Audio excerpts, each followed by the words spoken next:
Restoration big foot fire truck.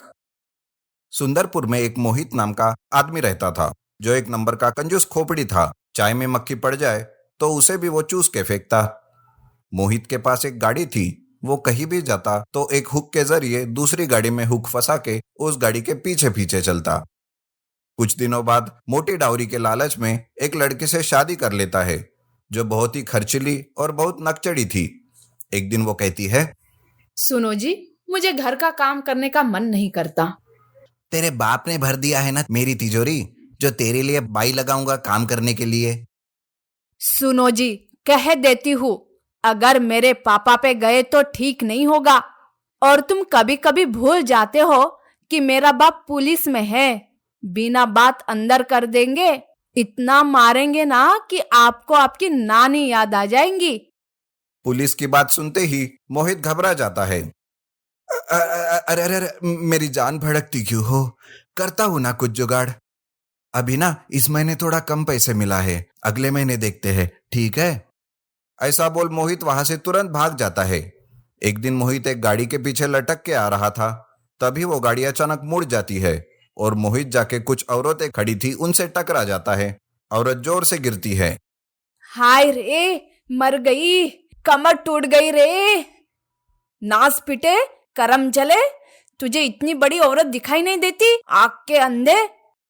अरे कंजूस खोपड़ी, कभी पेट्रोल डालकर गाड़ी चला लिया कर, मुफ्तखोर कहीं का।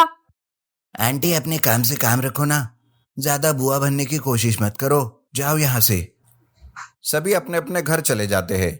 एक दिन पड़ोस वाले मिश्रा जी अपने लिए एक कार लेकर आए। उसको मोहित की पत्नी देख लेती है और वो कहती है, सुनो जी, पड़ोस वाले मिश्रा जी ने नया कार लिया है, बहुत सुंदर है उनका कार। अरे तो मैं क्या करूं, उसके ससुर ने दिया है उसको, और मेरे ससुर को धमकी देने के अलावा आता क्या है?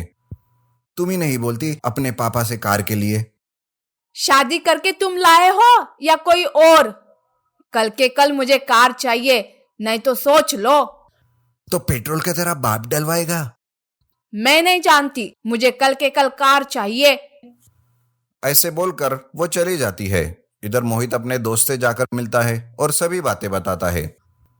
तो ठीक है, तू कोई सेकंड हैंड कार ले ले, इससे तेरी नया कार का पैसा और पेट्रोल का पैसा दोनों बचेगा। हाँ, सही कहा तुमने। दोनों सेकंड हैंड कार बेचने वाले के पास जाते हैं और कार के लिए पूछते हैं।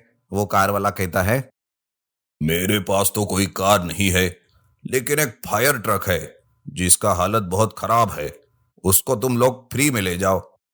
फायर ट्रक का हम क्या करेंगे? अबे ले ले, फ्री में तो मिल रहा है, और तू तो इतना बड़ा कंजूस है कि फ्री में मिला जहर भी खा ले। और सुन, इसको रिपेयर कर, कहीं आने जाने में तो काम आएगा। और तो और अगर किसी को फायर ट्रक की जरूरत पड़ी तो उसको पैसा लेके मदद भी कर सकते हैं। अरे वाह, ये हुई ना बात, तू मेरा सच्चा दोस्त है। फिर दोनों उस फायर ट्रक को ले जाते हैं। गैरेज में जाकर दोनों फायर ट्रक का रिस्टोरेशन करवाते हैं।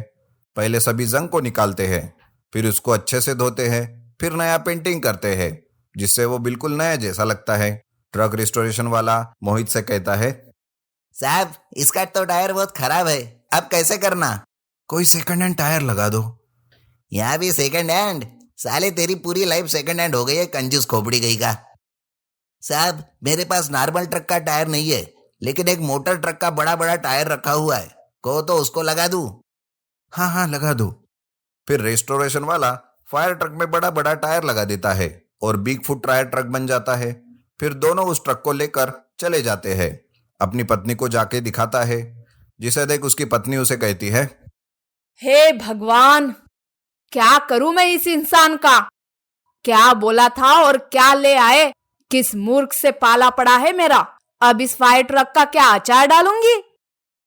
हरि ओ मूर्खों की सरदारनी, पहले पूरी बात तो सुन लिया कर, बिना सुने कैची की तरह कचर कचर चलती रहती हो। बको क्या बकना है? अरे ये ट्रक हमको फ्री में मिला है, बस इसको रिस्टोर करने का पैसा लगा है। आ गए ना अपनी औकात पर, फ्री का मिला नहीं कि आ गए बिग फुट फायर ट्रक लेके। अब करोगे क्या इसका?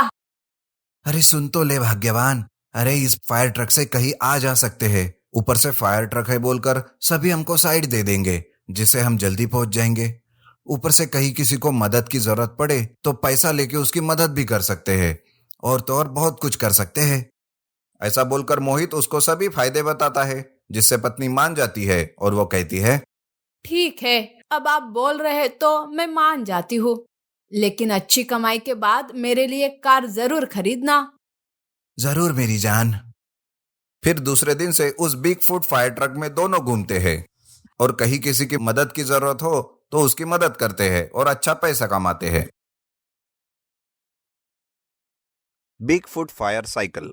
रामपुर नाम के गांव में मनीष नाम का एक लड़का रहता था। वो ज्यादा पढ़ा लिखा नहीं था। उसके पास एक साइकिल थी। वो सोचता है कि उसी से कुछ काम शुरू करे। ये सोचकर वो गांव में एक दिन अनाउंसमेंट करता है, सुनो सुनो गाँव वालों, अगर किसी को एक जगह से दूसरी जगह जाना है तो मैं खुद अपनी साइकिल पर बिठाकर आपको पहुंचा दूंगा। ये बात सुनकर गांव का एक आदमी कहता है, अबे तू क्या पागल हो गया है? एक अकेली साइकिल पर तुम कितने लोगों को और कब तक छोड़ते रहोगे बे? अरे चाचा, जो भी है कुछ तो रुपए मिलेंगे ना, मेरा खर्चा निकल जाएगा बस। ऐसा बोलकर मनीष अपने काम पर लग जाता है, और सुबह वो एक स्टैंड पर खड़े होकर ग्राहक का इंतजार करता है। तभी एक बूढ़ा आदमी उसके पास आता है और वो कहता है, अरे बेटा मनीष, जरा सुनो, मुझे एक अस्पताल पहुंचा दोगे? मैं तुम्हें 10 रुपए दूंगा। हाँ हाँ चाचा, आइए बैठिए। मनीष इस तरह से धीरे धीरे अपना काम शुरू करता है और पैसे कमाने लगता है। इस तरह से वो गांव के हर बड़े छोटे को छोड़ते छोड़ते अच्छी कमाई करने लगता है। तभी एक दिन एक आदमी उसके पास आता है और उसे कहता है, सुनो मनीष, क्या तुम तुम्हारे इस साइकिल के साथ फुल टाइम के लिए मेरे साथ काम करोगे? मैं तुम्हें इसके अच्छे पैसे दूंगा। ठीक है साहब, लेकिन किसे छोड़ना पड़ेगा ये बताइए। मेरी बेटी कॉलेज में पढ़ती है, उसे ही हर रोज तुम्हें कॉलेज में छोड़ना और लाना पड़ेगा। इसके महीने के 15,000 रुपए दूंगा। बोलो मंजूर है? मनीष सोचता है, सिर्फ कॉलेज में जाकर छोड़ना और लाना कोई बड़ी बात नहीं है, ऊपर से महीने के 15,000 रुपए, वाह वाह, मेरी तो निकल पड़ी। ऐसा सोचकर वो बहुत खुश होता है और उस संग्राम सिंह को ठीक है बोलकर दूसरे दिन ही अपनी साइकिल तैयार करके उसके घर में जाता है। मनीष कहता है, सुनिए सर जी, मैं आ गया हूँ। हाँ हाँ ठीक है, 2 मिनट रुको, मेरी बेटी तैयार हो रही है। थोड़ी देर के बाद जैसे ही संग्राम सिंह की बेटी बाहर आती है, मनीष के पैरों तले जमीन खिसक जाती है, क्योंकि संग्राम तो एक पतला सा आदमी रहता है, लेकिन उसकी बेटी मोटी भैंस की तरह सांड रहती है। उसे देखकर वो कहता है, अरे मर गया रे, ये मैंने क्या किया?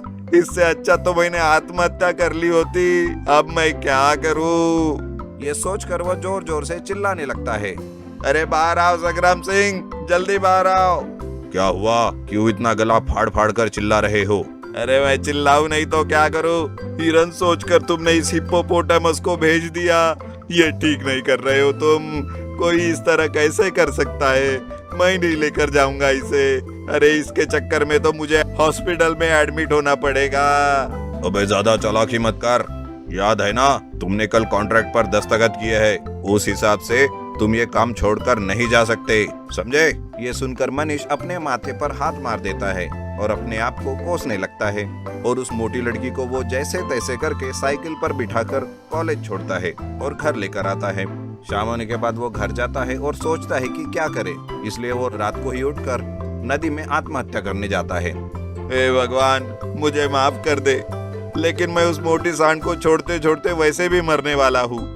इससे अच्छा तो मैं अपनी जिंदगी खत्म ही कर दूंगा। मनीष नदी में कूदने ही वाला रहता है कि उसे नदी में एक बड़े बड़े टायर वाला एक ट्रैक्टर पड़ा हुआ दिखता है। उन टायर्स को देखकर उसे एक आइडिया आता है और वो साइकिल के टायर को बदलकर उस ट्रैक्टर के बड़े बड़े टायर लगा देता है, जिस वजह से उसकी साइकिल एक बिग फुट साइकिल बन जाती है। वो उसे चलाकर देखने की कोशिश करता है, लेकिन वो जैसे ही थोड़ी दूर तक जाता है, उन टायर में आग लगती है और वो तेज चलने लगती है। मनीष डर के मारे सोचता है, अरे बाप रे, ये क्या मुसीबत है अब? ये इन टायर्स में आग कैसे लग रही है? मनीष फिर से एक बार कोशिश करता है और साइकिल तेजी से चलने लगती है। टायर में लगी आग से कोई भी नुकसान नहीं होता। ये देखकर वो खुश होता है और दूसरे दिन सवेरे ही वो संग्राम के घर जाकर तैयार रहता है। उसकी वो बिग फुट साइकिल देखकर संग्राम भी चौंक जाता है और उसे पूछता है, अरे क्या बात है, आखिर तुमने तैयारी कर ही ली मेरी बेटी को छोड़ने की? आगे देखिए साहब क्या क्या होता है।